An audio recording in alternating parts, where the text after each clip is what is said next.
prom night was supposed to be fun. That's what I told myself as I adjusted my tie in the hotel bathroom mirror, trying to shake off a weird sense of unease. I had no reason to feel that way.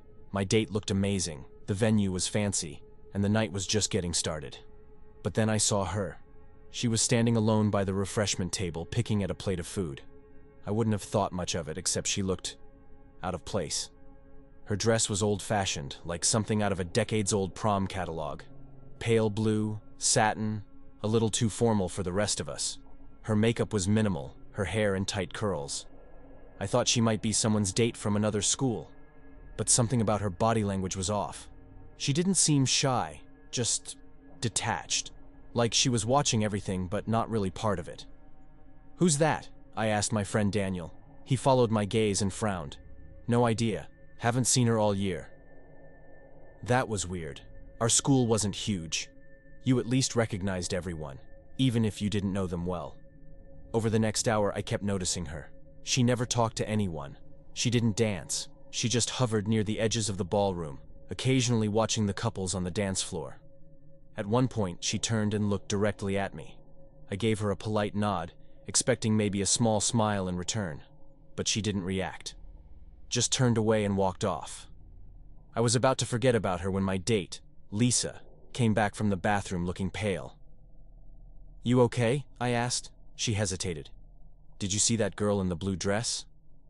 That got my attention. "Yeah. Why?" Lisa glanced over her shoulder, then leaned in. She was in the bathroom when I went in. She was just standing at the sink, staring at herself in the mirror.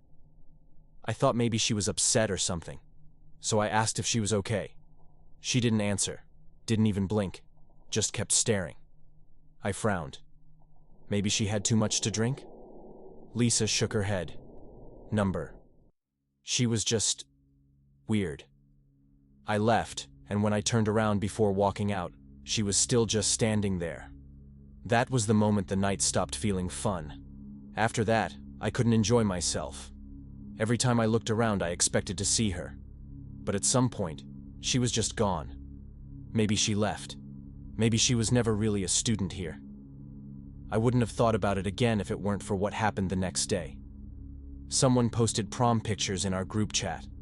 I scrolled through them, half distracted, until I saw something scared the hell out of me. It was a group shot near the dance floor. My friends laughing, arms around each other. And just behind them, slightly out of focus, the girl in the blue dress, standing completely still, watching. I don't know who she was. Nobody ever figured it out. No one remembered talking to her. No one even remembered seeing her leave. And the weirdest part? When I went back to look at the picture later that night, it had been deleted. No one knew who did it. No one had the original, and nobody wanted to talk about it.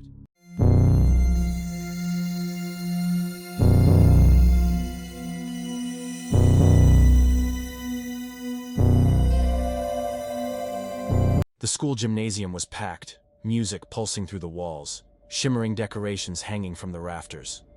Everyone was laughing, dancing, living their last high school memories to the fullest. But I couldn't shake the sound I'd heard earlier that day, coming from beneath the gym floor.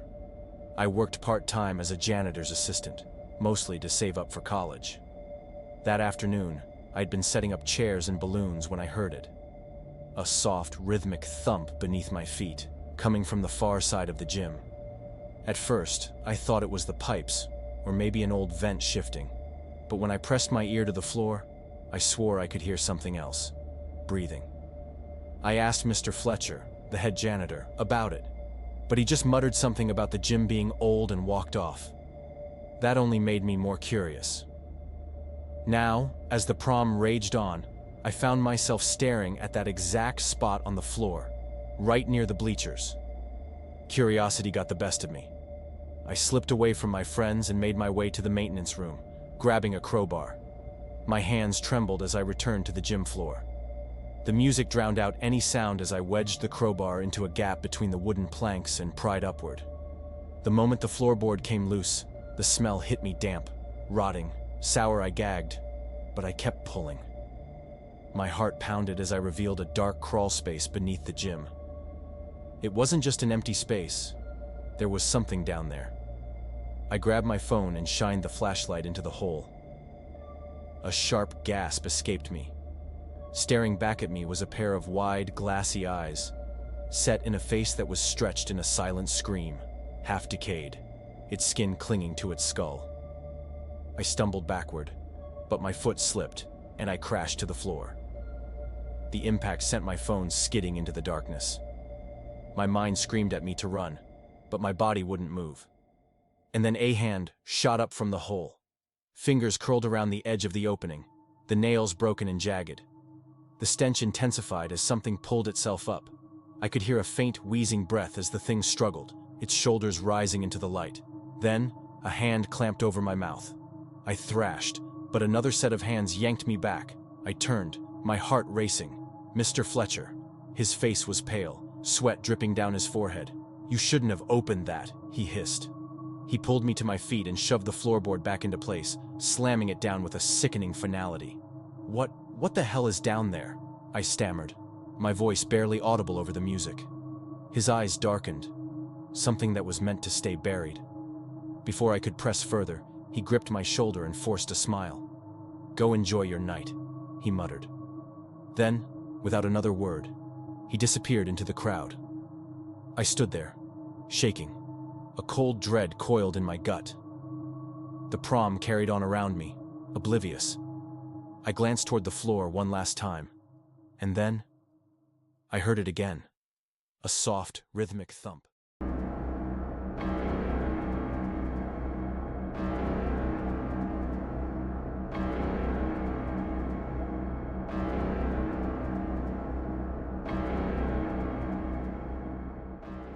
I still can't get the image out of my head. That night was supposed to be perfect. It was prom. Every girl's dream night. My best friend Emma and I had been planning it for months. The dress, the hair, the perfect date. Nothing was supposed to go wrong. The night started like any other. The music was loud, the lights were blinding, and everyone was dancing. Emma and I stuck together, laughing and talking about how surreal it all felt. It wasn't until later in the evening, after a few songs, when Emma excused herself to go to the restroom. She said she'd be right back. At first, I thought nothing of it. People go in and out of the bathroom all night, especially when they're tipsy or need a breather. But as the minutes stretched into an hour, I started to get a little worried. I checked the restroom, but it was empty. I asked the staff, but no one had seen her. Panic settled in. I grabbed a teacher, then the principal, and before I knew it, the police were called. The entire school was searched, from the gym to the parking lot. Nothing. Emma had just vanished. The next few days were a blur. Search parties, police investigations, interviews. But Emma never came back. The only thing they could tell us was that the security cameras near the restroom had been wiped clean. No footage of her leaving. No footage of her at all.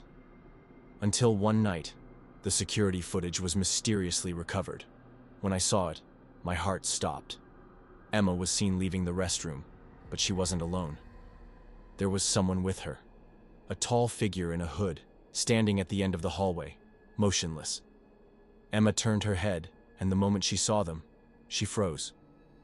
Her lips parted like she was about to scream, but she didn't. Instead, she turned and walked toward the exit. Not running, not resisting, just walking. The figure followed. And then they both stepped out of view. That was the last recorded moment of Emma. The police traced the footage to the school's back entrance. The door had been propped open with a small rock. No alarms were triggered. It was as if someone knew exactly what they were doing. The search intensified. Missing persons reports flooded the news. The town was gripped with fear. How could a girl disappear so easily, right in the middle of prom? Then, 2 weeks later, they found her. Emma was discovered in an abandoned cabin deep in the woods, miles from town. She was alive. Barely. When the police got there, she was curled up in a corner, rocking back and forth, mumbling to herself. Her once pristine prom dress was tattered, covered in dirt and dried blood. Some of it hers, some of it unidentifiable. Her nails were broken, like she had been trying to claw her way out of something. She wouldn't speak. Not at first. When she finally did, her voice was a whisper. She kept repeating the same words over and over. He's still watching. He never sleeps. The doctors said she was in a state of shock. They couldn't get much more out of her, at least not right away. But I visited her in the hospital, and when I walked in, she looked at me. Really looked at me, like she was finally seeing reality again. I saw his face, she whispered, but he wasn't human. She wouldn't say anything else. The police never found the person who took her. The cabin was searched, and there were things left behind. Chains, scratches on the walls, a single rotting mattress, but no sign of who had kept her there. To this day, Emma refuses to talk about what happened. She moved away, changed her name, and cut contact with everyone from our old life. But sometimes, when I close my eyes, I still see the fear in hers. And I wonder, is he still watching?